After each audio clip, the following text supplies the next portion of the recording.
আপনারা সবাই কেমন আছেন? আজকে আমি রান্না করব হাঁসের মাংস।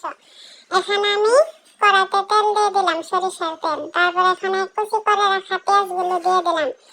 এখানে আমি এখন দিয়ে দিব আদা, রসুন আর শুকনো মরিচ একসঙ্গে পেস্ট করে নিয়েছি। তারপর আমি গুঁড়া মশলাগুলো দিয়ে দিব। মশলাগুলো ভালো মতো কষিয়ে নেব। এখানে দিয়ে দিলাম ধনিয়া গুঁড়া, জিরা গুঁড়া, হলুদের গুঁড়া, লবণ, গরম মশলা গুঁড়া দিয়ে একসঙ্গে মশলাগুলো ভালো করে কষিয়ে নেব। মশলা থেকে যতক্ষণ পর্যন্ত তেল বেরিয়ে না আসবে ততক্ষণ পর্যন্ত আমি মশলাগুলো কষাবো। তারপর এখানে দিয়ে দিব হাঁসের মাংসগুলো।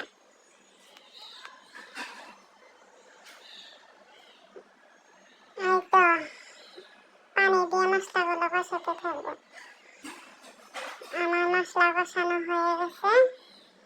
এখন আমি মাংস দিয়ে দেব, হাঁসের মাংস। মাংস দিয়ে দিলাম।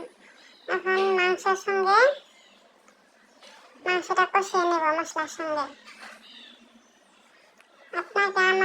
আপনারা আমাকে একটু ফলো দিয়ে দিবেন, আর যারা ইউটিউব থেকে দেখছেন তারা সাবস্ক্রাইব করে দিবেন, একটু পাশে থাকবেন।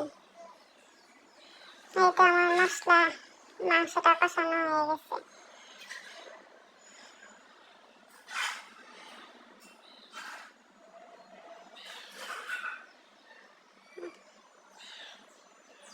এখন পানি দিয়ে দেব, পানি দিয়ে জাল করে নেব।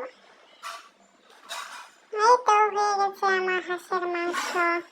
আজকে আরো রান্না করেছিলাম ডাল, কাঁকরোলের বড়া। কেমন হয়েছে ভিডিওটি?